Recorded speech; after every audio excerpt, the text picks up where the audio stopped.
Hi guys, just going to do a short video on how to remove the fork spring from the fork on the Cfmoto 450Mt. So the first thing you need to do is a 22mm spanner or socket and open the top fork cap like this. I do recommend that you take the fork off the bite to do the fork clamp.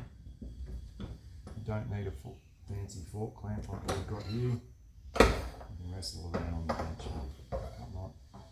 If you loosen that cap off when the fork's still in the bite, it'll make your life a lot easier if you don't have one of these clamps also. So now what you need is a little tool like this. You can make one up, it's just a fork, just really thin. Okay, and pull this down like that and put that there. Okay, I'll show you that again. So you can press this tube, pull it down, pull it up, pull it down, and put that in there. You can use another spanner underneath it or whatnot. You don't have to have that.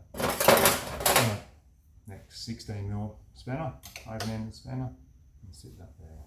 Okay. Now you really need two 16mm spanners. If you don't have two, that's okay. Just opt for the 22mm and go back to the top fork cut and open it. Okay. What you want to do is be careful, and you want to measure how far down this fork cap and screw it on, because there's a jam nut. That's what the 16mm spanner is. That's the top of the fork cap. Very simple. A little damping rod tube there that comes out. Show you that. It's a long tube. It's hollow in the middle. Doesn't matter which way that goes around. Now, to set this adjustment on the top here, so the distance between the top of the nut and the top of the damper tube, I'll try to get a close up of that for you. There's a bit of glare in the background. Yeah, so what we're talking about is the top of the nut to the top of here, that distance there. I'll try and keep that the same, because that means that you'll get the same amount of click adjustment range when you put it back together.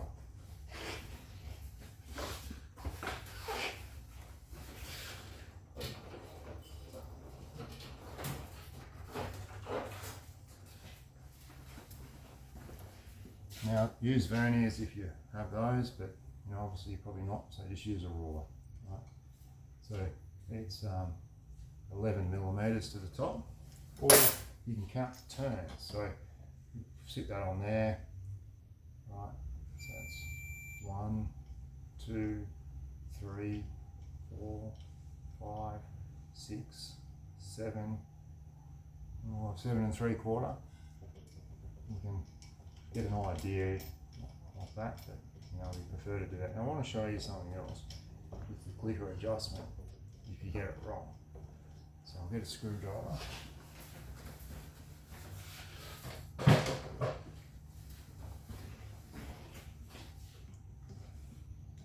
So 1, 2, 3, 4, 5, 6, 7, 8, 9, 10, 11, 12, 13, 14, 15, 16, 17, 18, 19. Ignore me because I haven't got the damper tube right in it, so that nice ready to do this test. You must put this back in. Now what we're achieving here, I just want to show you what effect it has if you don't have this nut in the right position. So we'll put this back in, put that square one, screw that right down until it touches the jam nut or lock nut, you can call it. Then we're going to screw this right in, screw it right out.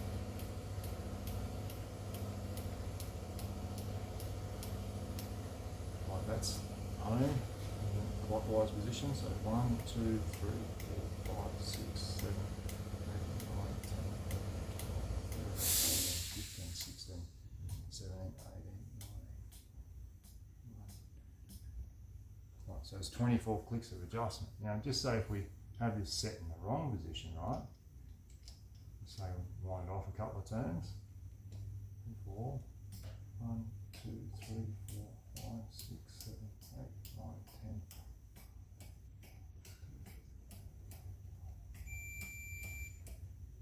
23, 24, 25, 26, 27, 28, 29, 30, 31, and it's starting to wind out the end here, and it's not clicking at all.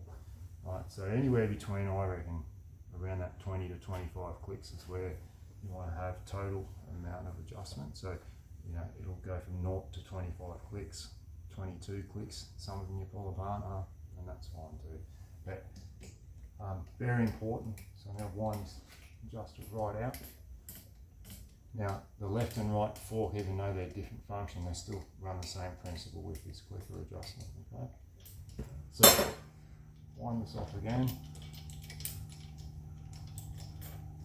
Right, that's at 11 millimeters. Double check. Oh, yes, 11 millimeters. Now, it's 11 millimeters between, I'll show you now. It's 11 millimeters between the top of the nut and the top of here, okay? You can see it there. Now, next step. You want to remove the spring. Okay, now, we've got a tool here that's 10 by 1 mil thread, I think it is. Yeah, 12 by 1. It's 12 by 1. And it just screws on. If you don't have that, you can wrestle around without it. I'll show you that there. Just a damper rod bleeding tool. Just makes it easy to get hold of it. I will have these available on the website for purchase. Now, so you pull this fork out, down, like that, remove the fork, and then you remove this. Right. And the first thing that you've got is a little washer with a reveal on it, and that sort of pushes on the preload adjuster there. Okay, you put that aside, then you've got your top spring seat there. Gets on there like that. And then remove your spring, and obviously don't do the bag, we do this.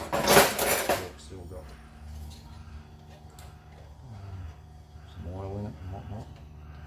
Now the spacer that you cut to use the 6 O springs or higher is located in the bottom of the fork. So you've got to drain all the oil out, tip it upside down and get the fork out. Get the fork spacer out. Don't cut this one with the holes on it. Well, you could because it's easy, but I reckon cut the bottom one.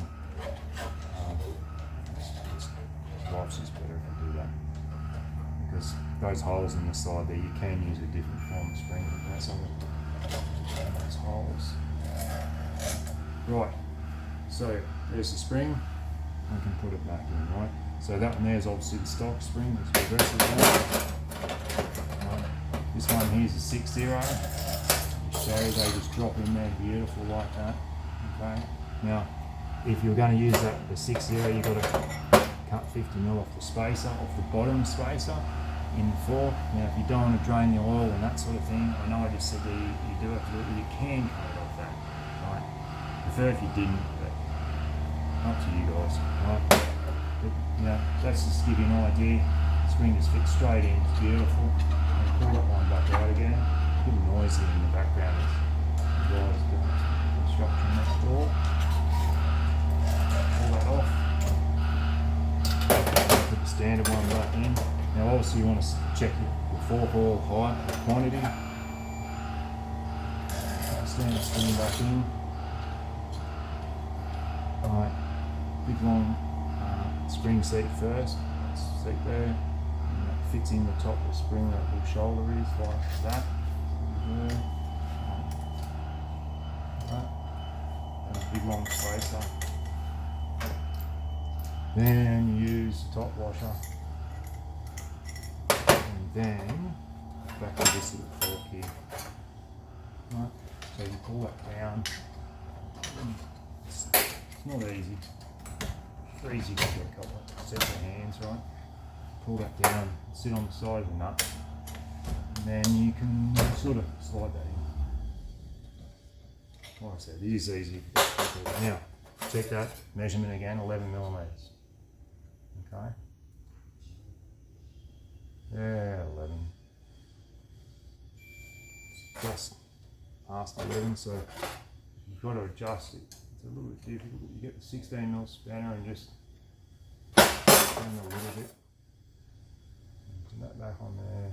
It's pretty close. You can use verniers if you got it, by all means, but I know all you guys won't. That's why I'm using the ruler.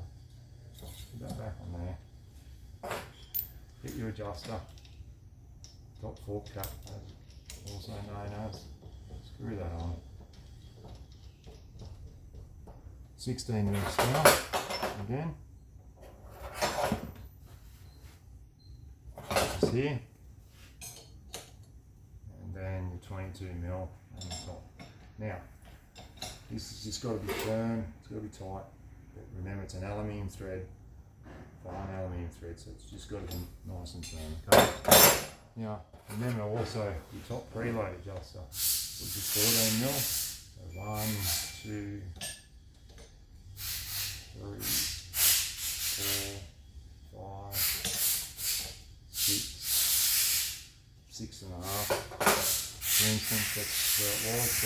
So pull this up now, set that off, then wind some preload back on it. Now round that off so you know where it is, right? So 1, 2, 3, 4, 5, 6.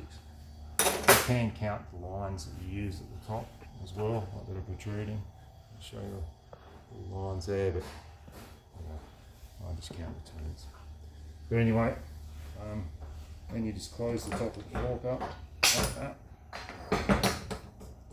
You don't have to have fancy tools to do this.